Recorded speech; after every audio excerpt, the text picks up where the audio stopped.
In this video, we shall define what is a linear transformation and see some examples of it.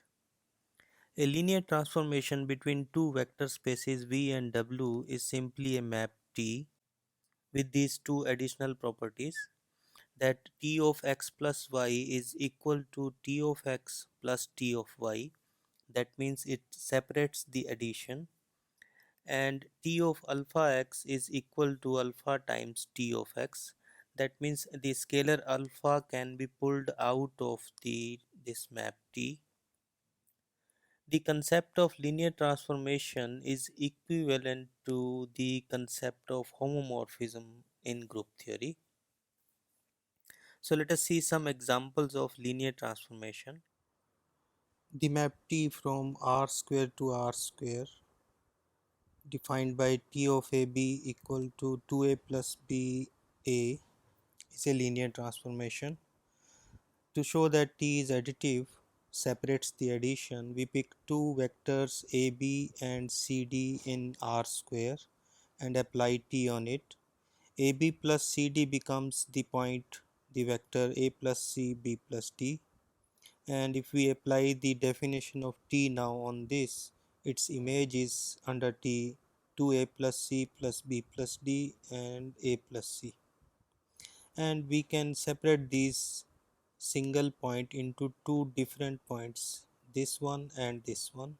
The first vector is image of AB under T and the second one is image of CD under T. So this shows that T is additive. Similarly, we can show that T of alpha times AB is equal to alpha times T of AB. So this will prove that this map T is a linear transformation. Three important geometrical transformations, rotation, reflection and projection, are linear transformations. Let us see them one by one. First one is rotation. This map T, which when defined on the point xy, the image is x cos theta minus y sin theta, and the second coordinate is x sin theta plus y cos theta, and we define T on 0 0 to be to the point 0 0.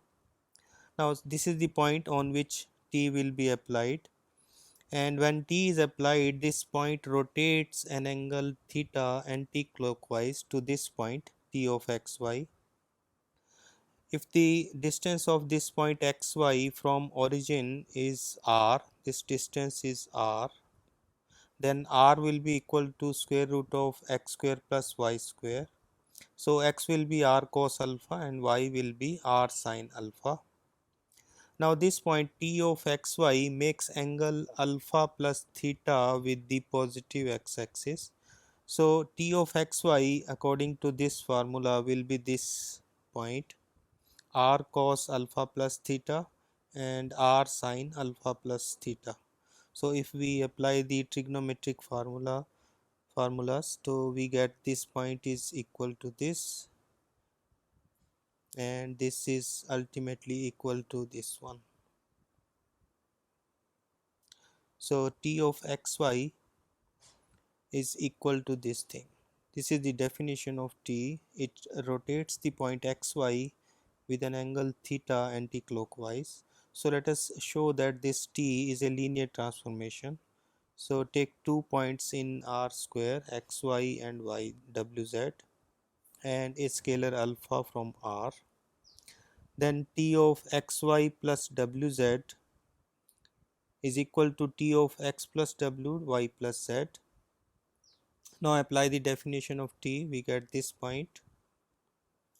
If we adjust these coordinates this way, ultimately we will get that this is equal to T of xy plus T of wz, and so T is additive, it separates the addition.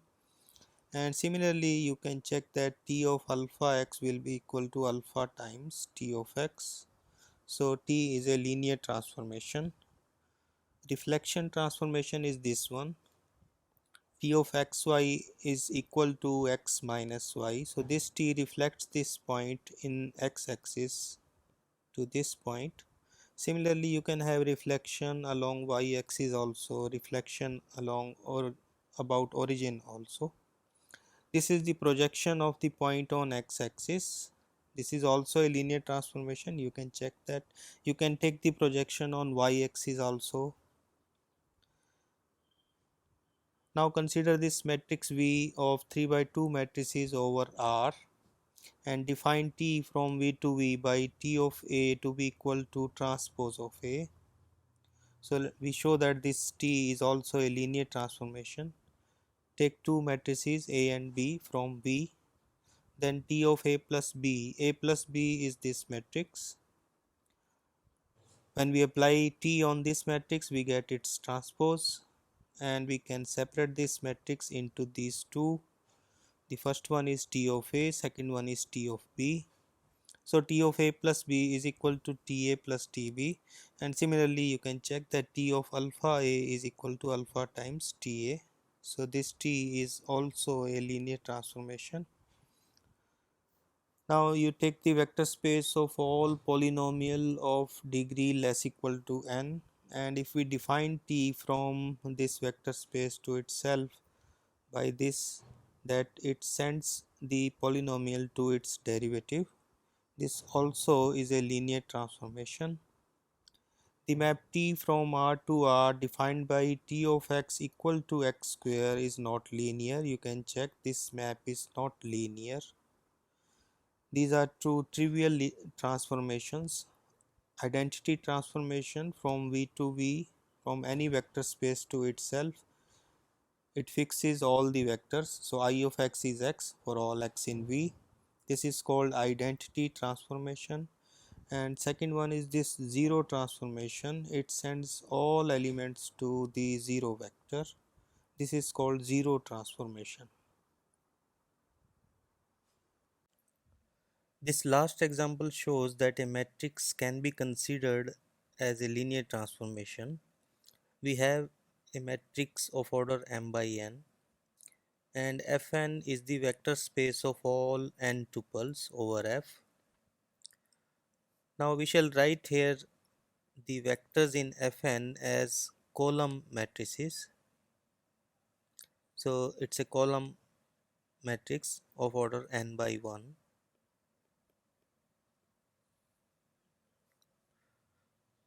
Now define Ta from Fn to Fm. Fn is the vector space of all n tuples and Fm is the vector space of all m tuples.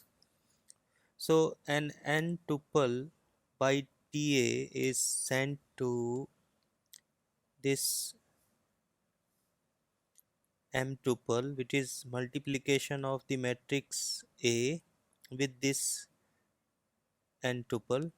A is of m by n and this tuple is of order n by 1. So when we multiply these two matrices, we will get an m tuple, and we can check that this Ta is a linear transformation from Fn to Fm. So for this we pick two elements, two vectors in Fn. Then Ta of x plus y is equal to A times x plus y. Remember, x, y are matrices. A is a matrix. So applying distributive law, this is equal to Ax plus Ay. Ax is simply Ta of x and Ay is Ta of y. So Ta of x plus y is Tax, Tay. So that shows that Ta is additive. And if we apply Ta on alpha times x, then it is A into alpha x. Alpha is a scalar, can be pulled out. So we get alpha times Ta of x. So this Ta is a linear transformation. So every m by n matrix can be considered a linear transformation from Fn to Fm. These are some important properties of a linear transformation. The first says that T of 0 is 0. So a linear transformation always sends a 0 vector to 0 vector. This we can see as follows. T of 0 is equal to T of 0 plus 0, because 0 plus 0 is 0. Because T is additive, this we can write down as T of 0 plus T of 0. And now cancelling T of 0 on both sides, we get that T of 0 is 0. Second property is that T is linear if and only if T of alpha x plus y is equal to alpha tx plus ty for all xy in V and for all scalars alpha in F. This we can prove as follows. So first suppose that T is linear, then T is additive and T will pull the scalar out. Now T of alpha x plus y is equal to T of alpha x plus T of y. This is because T is additive. Now T pulls scalars out, so alpha will come here, so this is equal to alpha tx plus ty. So T of alpha x plus y is equal to alpha tx plus ty. This shows the first part. Now converse part is, suppose that T of alpha x plus y is equal to alpha tx plus ty. We shall show that T is additive and it pulls the scalar out. Now this is true for all x, y and all alpha. So we take alpha equal to 1 in this equality. Then left hand side becomes T of x plus y, because alpha we are taking 1. And right hand side becomes alpha tx plus ty, which is equal to tx plus ty, because alpha is 1. And so we have got T of x plus y is equal to tx plus ty. So T is additive. Now let us take y equal to 0 in this equality, this one. Then left hand side is T of alpha x plus y is 0, so it becomes T of alpha x. Right hand side is alpha tx plus ty, y we are taking 0, so it becomes alpha tx plus t0, but t0 is 0 we know, so this is equal to alpha tx, and so t of alpha x is equal to alpha times tx, and so T is a linear transformation. The third fact is that a linear transformation always maps straight lines to straight lines. We know that equation of a straight line passing through a point A and parallel to a vector B is given by this equation: r vector equal to a vector plus lambda times b vector. So this represents equation of a straight line. Now if T from V to W is a linear transformation, then we know that T of alpha x plus y is equal to alpha tx plus ty. Now this alpha x plus y, it's a straight line in the vector space V. It passes through the point y and it is parallel to vector x. So we have, when we take vary alpha and vary x and y, this becomes a straight line in V geometrically. And similarly alpha tx plus ty, it's a straight line in the vector space W passing through ty and parallel to tx. So a linear transformation always maps straight lines to straight lines. That is why it is called a linear transformation.